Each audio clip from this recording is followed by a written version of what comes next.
and Shade are few and far between. Zhang Yi smiled as he had President Shade and President Ilang summoned. President Shade arrived first. He exchanged pleasantries with Zhang Yi. Please bear with us regarding past grievances. We were unaware of the circumstances at the time, which is why. Zhang Yi waved his hand dismissively. The past is water under the bridge. Harmony among us is paramount. War only brings meaningless sacrifice and death, inflicting immense losses on both our nations, wouldn't you agree? Yes. Salman nodded in agreement. As they spoke, President Rohani of Ilang entered from outside the conference room. Come to think of it, we're all old acquaintances. Zhang Yi had met them all before. Just as he was about to invite him to sit down, the moment Lohani and Suleiman saw each other, the air instantly thickened with tension. What are you doing here? What are you doing here? Their eyes locked in mutual hostility. Gentlemen, please sit down first. Sensing the tense atmosphere, Zhang Yi quickly interrupted them, gesturing for Lohani to sit down. With Zhang Yi present, neither dared to escalate the confrontation. Plus, the Dragon Nation representative was right there. After Lohani sat down, both men turned their heads away, refusing to acknowledge each other. The tension between them was palpable. Zhao Shang reached up to press his temples. I knew it would come to this. Gentlemen, I invited you here primarily to discuss matters that might help you set aside your grievances and build a peaceful East continent. Are you interested? Zhang Yi understood he must step forward to take charge. Lohani spoke up. It's not that I'm refusing your courtesy, but what Sheikh did back then, I think they know exactly what they did. Seeking peace won't be so easy. Salam was equally displeased. What have we done? I'd like to ask you the same. Forget it. I'm here today to show respect to the King of Yamen. I won't stoop to your level. Ahem. Zhang Yi cleared his throat, interrupting their quarrel. I think you both need to consider this. Your relationship isn't necessarily one of enemies, is it? What do you mean? Salman and Rohani both turned to look at Zhang Yi. What I mean is, all these years you've been attacking each other, stirring up disputes and trading accusations. But think about it, behind all this, who's truly profiting? Their expressions grew grave. From indignant to silent. Seeing progress. Zhang Yi continued, perhaps an invisible hand is silently manipulating everything between you. I hope you see clearly who the real enemy is. As the saying goes in the Dragon Kingdom, don't let others sell you out while you help them count the money. Zhao Shang's pupils contracted. He seemed to grasp the purpose behind Zhang Yi's gathering them together. Brilliant. Absolutely brilliant. Chapter 80, Clear-Sighted Action, the Puppet Master. After all, the Yilang and Shate clans are sworn enemies. Decades of enmity won't dissolve so easily. But resolving hatred is difficult. Creating a new enmity for them, a common enemy, is surprisingly easy. A simple principle. Once both sides have a common enemy and their interests are bound together, there's no need to resolve their conflicts, they'll dissolve on their own. Zhao Shang couldn't help but look at Zhang Yi with newfound respect. Not yet of age. Yet the depth of his experience and his ability to strategize for the greater good were truly astonishing. How had he failed to see this move? Otherwise, it wouldn't have taken so many years to get Yilang and Shah Zhe to sit down and successfully negotiate. Still, Zhao Shang still couldn't quite grasp how Zhang Yi planned to execute this. He remained silent, watching quietly from the sidelines. Suddenly it dawned on him. Zhang Yi's astonishing achievements were no accident. Salman and Rohani seemed frozen in place.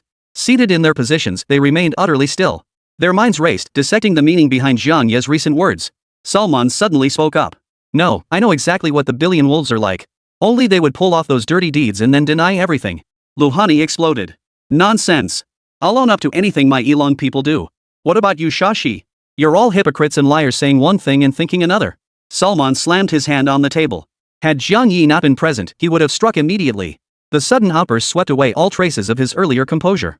All he could think was that Zhang Yi was talking utter nonsense. They were nothing but a bunch of shameless scoundrels. Enough. Zhang Yi intervened, knowing words alone wouldn't suffice. He proposed, all right, since you don't trust my account, I'll let you stay here for a few days. Use this time to communicate and cross-check. All those military operations and attacks each side has launched against the other over the years, were they all deliberate actions, or were they orchestrated by someone behind the scenes? That should reveal the truth. Zhang Yi's reasoning made sense. Plus, this was Zhang Yi's turf. The two had no choice but to agree. All right then.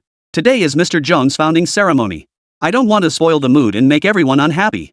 Lohani was the first to speak up. His emotional intelligence was still intact. Zhang Yi had given them a way out, better to step down early than leave both sides with no face to save, which wouldn't benefit anyone. Salman could only feign magnanimity and say, very well, I agree too. In recent years, many matters have been viewed with suspicion by both sides. Simply because the two families were sworn enemies. Blinded by hatred, they were incapable of calm reflection, nor did they desire it. Pay lip service to one side, then just fight it out. Otherwise, the conflict wouldn't have dragged on for so many years. This might be a good opportunity for some deep reflection. Both parties withdrew. Each went to verify their own accounts. Seizing the moment, Zhao Shang couldn't help but remark, I must say, that was a masterstroke. Are you planning to shift the blame onto the Lighthouse Nation? Yes. Zhang Yi's smile deepened. And also to Yisili. Ha! Zhao Shang burst out laughing. Exactly. Those two are in the same boat. The lighthouse nation is no good, and Yisili is even worse. Changing the subject, Zhao Sheng continued, right. If this plan works out, what else might you need our help with? To stabilize the situation in East Continent. In recent years, the Dragon Nation has spared no effort. They've poured in countless manpower and resources. If Jiang Yi could truly resolve this matter with just a few words, in Zhao Sheng's eyes, Jiang Yi would be nothing short of a god. He would spare no effort to cooperate with Jiang Yi. Countering the US dollar hegemony hinges on this crucial step.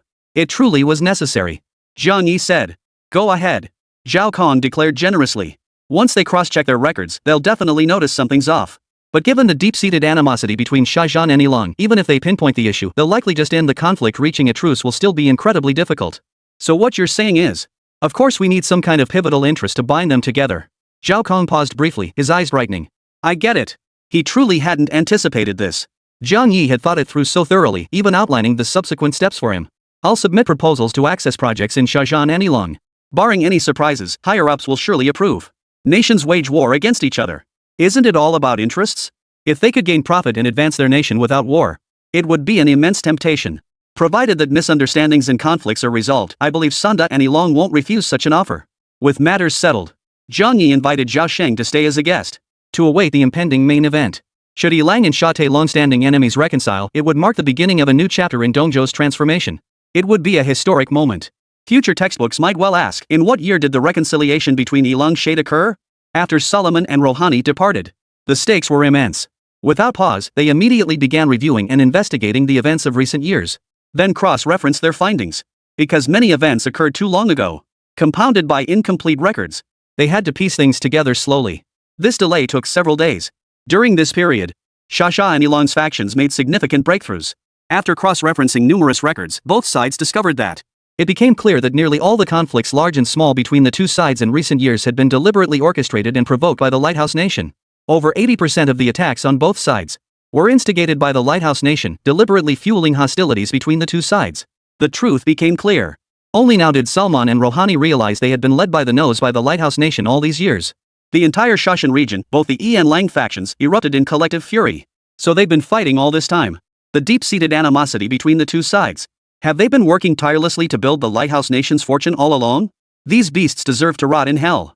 Salman roared with fury, finding Jiang Yi and cursing every generation of the Lighthouse Nation's ancestors. Jiang Yi merely smiled without a word. Before long, Solomon came knocking. He repeated the same message as Luo Hani. Jiang Yi relayed the news to Zhao Sheng, who was overjoyed and said he'd come immediately. Jiang Yi held both men back. Now, can we sit down and have a proper talk? Lu Hani and Solomon exchanged glances before silently agreeing. When Zhao Sheng arrived, he carried several stacks of important documents. These were the implementation plans for several major projects concerning Shashi and Yilong, approved by the Dragon Nation's higher-ups in recent days. With both sides reconciling today, tomorrow, these major projects would commence in both Sanda and Yilong. Chapter 81, Storm Clouds Gather, Fatal Mistake. Gentlemen, these are project proposals from Longwei aimed at fostering harmonious development and mutual prosperity between our nations. What do you think? Interested? Zhao Sheng sat down without waiting for a response. A calm smile graced his face. Over the years, Longwei had offered numerous concessions for their harmony. They had previously promised immense benefits. But the hatred remains. They refuse to reconcile. Now that the misunderstanding has been cleared, if they say they aren't tempted, that would be a lie. Jiang Yi spoke up, two choices now stand before you. The first is to choose reconciliation and ceasefire, then obtain the Dragon Nation's project proposal to accelerate your domestic development. The other is to continue serving as puppets for the Lighthouse Nation, acting as their enforcers to destabilize the East Continent and sacrifice your own interests for their gain. Jiang Yi thoughtfully presented them with two choices. Anyone with half a brain would know what to do. Needless to say, the Beacon Nation has been secretly undermining us for so long. If not for you, my mother would never have known the truth. Rohani was seething with rage. Very well. Jiang Yi patted his shoulder and said, there's an old saying in the Dragon Kingdom, those who recognize the times are the true heroes. Knowing is half the battle, right? It doesn't matter if you made the wrong choice before. What matters is choosing the right path from here on out. Then he turned his gaze to Solomon. Salman couldn't utter a word. After struggling for a long moment, he finally managed two words, reconciliation. He was furious. The thought of being played like a fool all these years left a bitter taste in his mouth. If only the domestic situation permitted it, he would have gone to war with the Lighthouse Nation. Sit down and talk properly. Zhao Sheng appeared calm on the surface, but inside he was overjoyed. He promptly invited both sides to sit down for detailed discussions. Over 3 hours later, this simple meeting concluded. Various projects from the Dragon Nation would enter Shizhan and Yilong next month. As the intermediary, Zhao Sheng knew he couldn't shortchange him. Therefore, he also secured numerous benefits for Jiang Yi. To summarize, Shah Jahan and Ilan reached a settlement. The focus shifted toward the Lighthouse Nation. The Dragon Nation project's entry brought direct benefits to both parties, with Jiang Yi reaping indirect gains as the intermediary. The Dragon Nation's long unfulfilled goal of East Continent harmony will also be realized, truly killing 4 birds with 1 stone. A quadruple win scenario. Review the contract. Signatures from all parties. And so the matter was settled. Next, Salman and Rohani each convened video conferences with their respective nations. Zhao Shang returned to the Dragon Kingdom temporarily with the good news. As for Jiang Yi, he breathed a temporary sigh of relief as he could finally get some proper rest. Don't underestimate the process just because it was done via phone. Managing all the details was still quite taxing on the brain. He made plans with Wang Hai and the others. They planned to play basketball together that evening. The situation in Dongzhou was stabilizing. Meanwhile online, things suddenly became turbulent. Ever since the birth of the Yamen Kingdom, discussions about the Hushi armed forces have been non-stop online. With billions of people worldwide. All kinds of people. From the initial nationwide celebrations of the Yi Men Kingdom's founding, the prevailing winds have abruptly shifted. Whether or not Yisili had once again wielded the power of public opinion remains unclear. Many now believe the emergence of the Yemen Kingdom poses a threat to the world. A nation built by a group of warmongers, just imagine what it could become. Yeah, it's utterly ridiculous. Allowing a bunch of warmongers to successfully establish a nation? I think this is the world's mistake. They dared to shoot down another nation's fighter jet in full view of the global community. That's nothing short of a declaration of war. Exactly. Such armed forces deserve to be humanely eliminated. The reason? Mainly because since Jiang Yi took control of the Huzha armed forces, they've launched several world-shocking campaigns in quick succession. He openly shot down an Israeli fighter jet. Many viewed him as a war maniac, a warmonger. Jiang Yi was at a loss for words. Is his image really that terrifying? All sorts of rumors. They were practically painting him as the ultimate villain from a movie, bent on destroying the world. But the good news is, there were also voices defending the kingdom of Yamen. After all, the Lighthouse Nation has done so many disgusting things, sucking up hatred from all corners of the world. The emergence of the Yemen Kingdom can serve as a counterbalance to the Lighthouse Nation, especially to the equally troublesome Yixili in East Continent. Additionally, the Dragon Nation has been subtly aiding Jiang Yi in maintaining the Kingdom of Yemen's image. They say all this, yes, they fight wars, but they don't harm innocents. Unlike the Lighthouse Nation, which stirs up conflicts everywhere for profit. Have you counted how many innocent lives are lost each time? Not to mention the warmongers? Such hypocrisy. Hasn't your lighthouse father killed enough people? Yet I never see you speaking out with such righteous indignation. From my perspective, the Yemen Kingdom's bigwigs are your masters, so you're unhappy, right? All this howling and barking, watch out, you might break your own dog legs. Implement real name registration and these people will shut up. Ha! That's right, the Kingdom of Yamen has a temper that'll wipe you out in a heartbeat, ha! Many people think that Yemen Kingdom's hot-tempered, fearless fighting spirit. Implement real name registration online. Even if I can't beat you up across borders, I'll hire a hitman to teach you a lesson. In short, trolls who try to pick fights have no comeback. Over in the land of the free, things got even livelier. Ever since the founding ceremony, when Jiang Yi unveiled the Universal Equality device, there's been no peace. They specifically commissioned experts for verification. The conclusion? Jiang Yi's nuclear data is mostly legit, capable of covering the entire Lighthouse Nation. If war truly broke out, how many strikes could they withstand? Launching a military campaign against the Kingdom of Yemen is now impossible. But refraining from suppression doesn't mean abandoning it. They must find ways to exert pressure. Otherwise, once the Kingdom of Yemen develops, it will become the greatest obstacle to their eastern continent. Mr. President, after the last founding ceremony concluded, President Sand and President Ilan remained in the Kingdom of Yemen for several days. Their activities remain unclear, but I suspect they may be plotting something detrimental to our interests. The female secretary in black uniform reported to Obama. Obama raised his hand to his forehead. Headache. What about the task I assigned you to assess the military strength of the Yamen Kingdom? For now, aside from what was displayed during their military parade, we haven't obtained any other data. The secretary replied timidly. One of our current plans regarding the Yamen Kingdom. Placing undercover agents and cultivating our own people. But the time required to infiltrate personnel and gain their trust is far too long. They simply cannot afford to wait. On the other side, Habit remained expressionless, his tone tinged with irritation. I told you we couldn't agree to their nation-building plan. Now it's too late to turn back. We'd better figure out how to wrap this up. Obama glanced up at him. Habit had vehemently opposed it back then. Obama, constrained by the nuclear threat and a misjudgment of Jiang Yi's personal capabilities, he made the opposite decision. Now, even he increasingly felt that allowing the Yamen Kingdom to succeed in establishing its nation was a grave mistake. Chapter 82, Joint Sanctions. Yes, it's all too late now. Obama's face was clouded with worry, his thumb tapping the table intermittently. But rest assured, whatever decision I make, I will find a way to resolve it. Then, Obama left the office. That night, good news reached the Lighthouse Nation Intelligence Agency.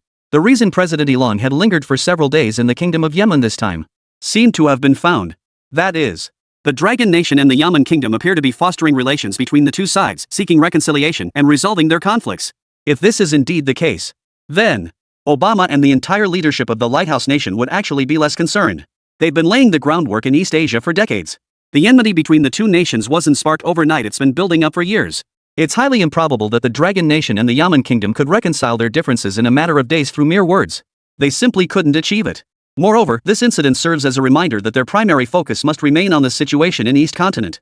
Keep stirring the waters to create chaos and take advantage of the confusion. Everyone, there's no need to worry about Shashi and Ilang for now. I've already dispatched personnel there. As soon as the presidents of Shashi and Ilang return, our agents will begin sowing discord, ensuring the chaos persists. Obama convened a meeting. Several high-ranking representatives of Yisili immediately responded, that's simple. We'll contact Yisili and coordinate simultaneous military actions on both sides. Problem solved. All these years, they've always operated this way. I know that. I called you here today primarily to discuss how the Kingdom of Yaman will handle things after we've stirred up the conflict. Obama's voice grew solemn as he continued, we cannot stand idly by. Their establishment has already confirmed it will exceed our control. We must nip it in the bud. The Yaman Kingdom is growing unchecked. The day the flames engulf them is inevitable. They're just getting started, still in a critical development phase. They'll inevitably need many resources, and what they lack must be imported. Why not target that vulnerability? A senior official from the Lighthouse Nation proposed this strategy. The Lighthouse Nation controls most of the world's resources and international relations. To oppose them wouldn't end well. The usual trio, sanctions, sowing discord, and public pressure bring it on. He doesn't believe the Kingdom of Yaman can thrive. Proposal submitted. Put to a vote. The vote results were unusually unanimous, especially on the Italian side. Every single one cast a vote in favor. Obama had no reason to hesitate. Very well. I'll have someone draft a sanctions list shortly, then coordinate with France and the United States to impose sanctions together. Meeting adjourned. Obama wasted no time, immediately reaching out to leaders of various Western nations. He pressed forward with the sanctions. This left many Western nations looking extremely displeased. They had just publicly celebrated the birth of the Yemen Kingdom at its founding ceremony. Now, in the blink of an eye, you're demanding they follow your lead in imposing sanctions? That's a pretty abrupt change of face, isn't it? Under pressure from the Lighthouse Nation, most countries had no choice but to comply. They planned to impose symbolic sanctions at the appointed time, merely playing along with the Lighthouse Nation's grand performance. The Yisili faction, represented by Havid, began contacting Syria directly. Lewin received the call and knew trouble was brewing again. He was thrilled. Leave this to us, it's a sure thing. I'll make sure the animosity between both sides deepens. Lewin casually added, your job is simply to contain the Kingdom of Yaman. Remember, they must not be allowed to continue their reckless actions. He positioned himself as the troublemaker in East Continent. Yet he dared to claim others were the ones maintaining peace while committing outrageous acts. This shows just how shameless the Yisili people are. That evening, a private jet touched down within Yisili territory, with Havid personally arriving. He resolved to coordinate and execute the subsequent plan alongside Yisili's high command. The next day, the Lighthouse Nation's sanctions list was released. The Lighthouse Nation made an official announcement. Sanctions statement. Given that the Kingdom of Yaman has violated international conventions, possesses weapons of mass destruction, and poses a potential threat to global security while destabilizing the Eastern Continent region, this nation hereby imposes the following sanctions. Trade sanctions. Economic sanctions. Import-export sanctions. The various sanction items filled several pages. I wish I could include every single one I could think of. However, to summarize, it can be categorized into several main points. These include prohibiting the export of weapons and military equipment to the Kingdom of Yaman. Prohibiting the export of various high-precision equipment to the Kingdom of Yaman. Financial sanctions, increased tariffs, and stringent reviews, among other measures. As soon as this news was announced, before Jiang Yi could even receive the news, it had already caused a huge stir online. It was inevitable. Recently, the Kingdom of Yaman has become the focal point of the world, the center of global attention. Its prominence was undeniable. Wait, didn't the Lighthouse Nation just celebrate Yemen's founding ceremony a few days ago, claiming support for its independence? Why the sudden change? This is hilarious, typical of the Lighthouse Nation's hypocrisy. Seriously disgusting, how can they flip-flop so fast? Allies of the Lighthouse Nation, take note, they might just stab you in the back one day. That damn Lighthouse Nation is truly revolting. One thing on the surface, another behind the scenes. I'm done even cursing them. What are you talking about? Yemen is harboring weapons of mass destruction, and you won't even let anyone stop it? You're letting a ticking time bomb exist in East Asia, developing freely? What are you thinking? The Lighthouse Nation does this for the sake of the entire world. Please refrain from making reckless statements. TSK. The Lighthouse Nation's long-range cultivation technology is as formidable as ever, I'll give them that. Other countries won't catch up for centuries.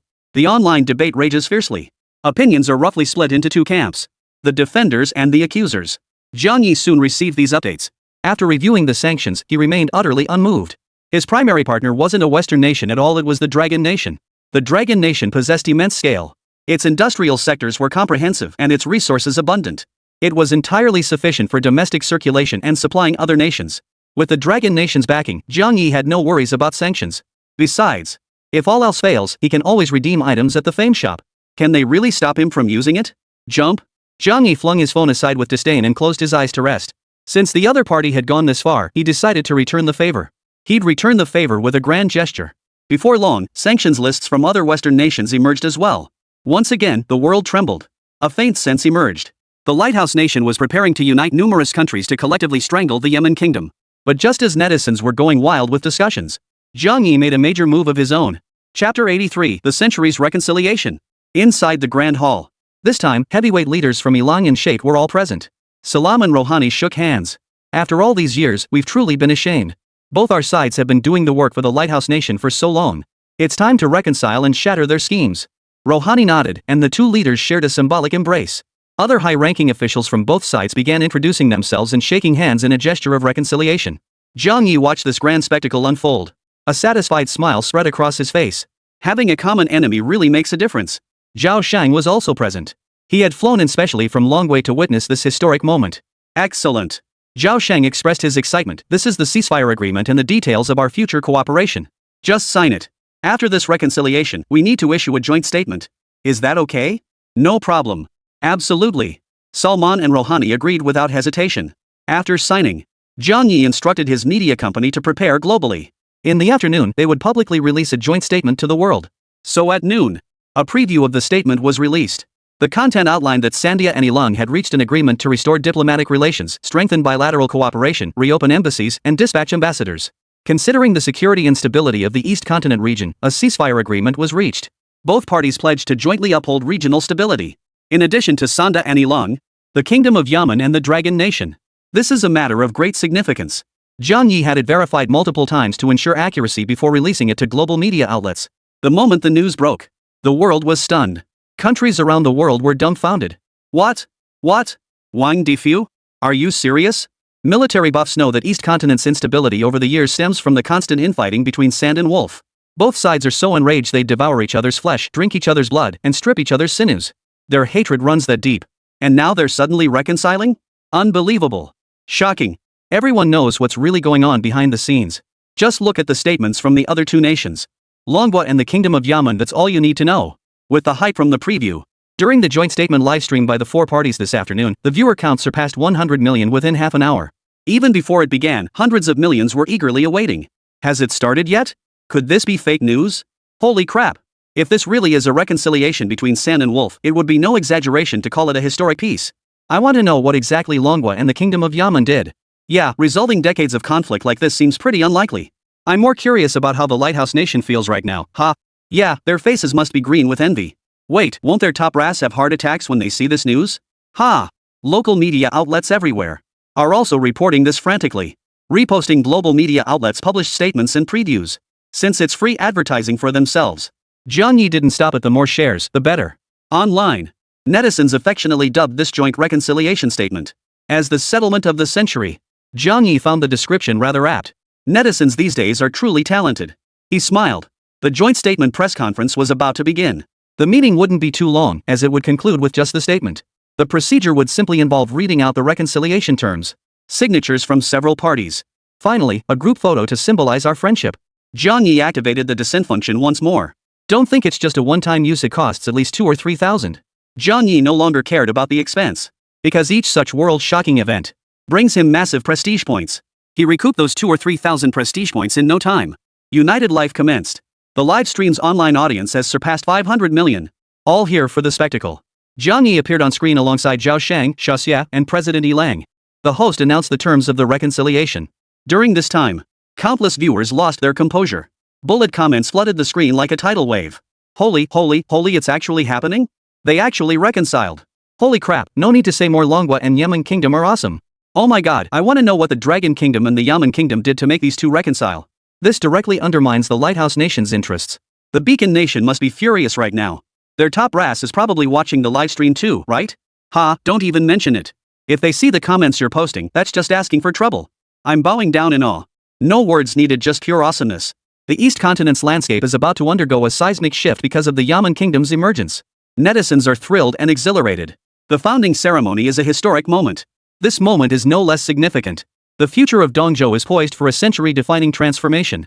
The global landscape will become increasingly unpredictable due to the emergence of the Yamen Kingdom. This trump card. Now it's up to the Lighthouse Nation to respond. If they respond poorly, or if the Lighthouse Nation fails to produce a trump card of its own, this will deal a fatal blow. Could deal a fatal blow. Meanwhile, amidst the monumental news of the century-long reconciliation, the sanctions tactics employed by the Beacon Nation and its Western allies seems like child's play, a mere game. After all, they've overused this tactic far too often. Perhaps for Yemen, their sanctions might not even scratch the surface. But for the Lighthouse Nation? This time, they're bound to bleed heavily. Finally, Jiang Yi stood front and center, posing for a group photo with Zhao Shuang, Salman, Rouhani, and numerous high-ranking officials from the Sand and Wolf factions. A historic moment was captured. Countless comments flooded the screen. Throughout the entire livestream, the peak online viewership surpassed 800 million. In a sense, this was also a historic moment for the live streaming industry. After all, the viewership of the highly anticipated US presidential election didn't even reach a third of this figure. Subsequent details.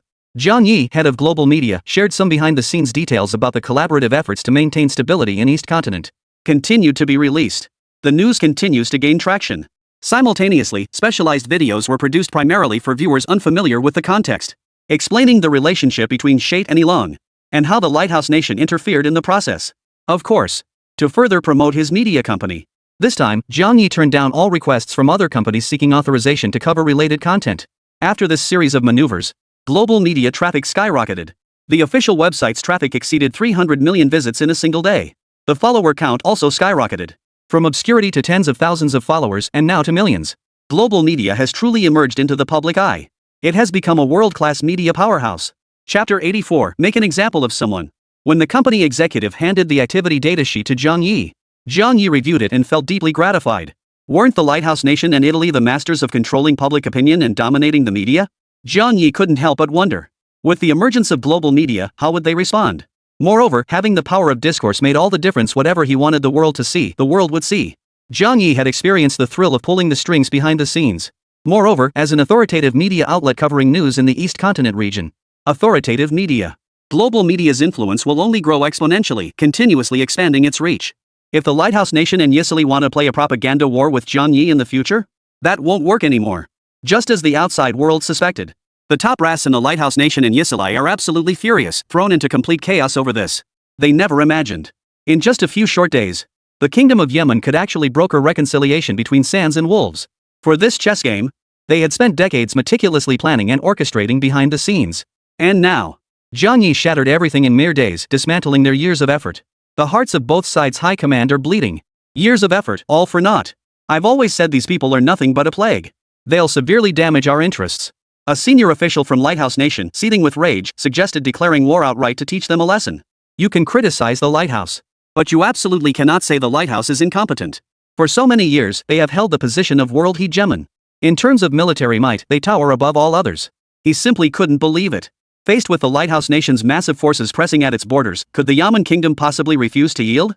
And once they yield even once, then the Lighthouse Nation could legitimately seize control of Yemen, gradually infiltrate its own agents to cultivate a puppet government and dismantle the Yamen Kingdom's power. No. But this proposal immediately drew fierce opposition from many. Their weapons are highly advanced. You saw it last time our F-35 fighter jets were shot down without even being detected by their radar. Obama looked haggard. He hadn't slept properly for several nights. If war broke out and we couldn't crush the enemy decisively, it would expose our hand. Moreover, our involvement would incur massive military expenditures. Who could possibly shoulder that cost right now? As Obama spoke these words, everyone bowed their heads, faces clouded with worry, unable to utter a word. A full minute passed. Having finally spoke up, the Lighthouse Nation truly cannot intervene. In the eyes of many today, still regarded as invincible. They must preserve this myth. Only then can the world continue to hold them in awe. Otherwise, if the myth is shattered, and the Lighthouse Nation would find it truly difficult to maintain its current hegemony. Habit continued, but while the Lighthouse Nation cannot, Yisili can. We can have Yisili pressure Yemen, with the Lighthouse Nation providing support from the rear. But as soon as he said this, it met with considerable opposition. That won't work either. A white-bearded old man wearing reading glasses spoke up. Don't you fear that if Yisili attacks the Kingdom of Yemen, it could escalate into a full-scale war? Other nations. We can afford to ignore them. But the Kingdom of Yemen, this is something we must consider. After all, They dared to shoot down an Icerite fighter jet during their founding ceremony, in full view of hundreds of millions worldwide. Would any other country dare do that?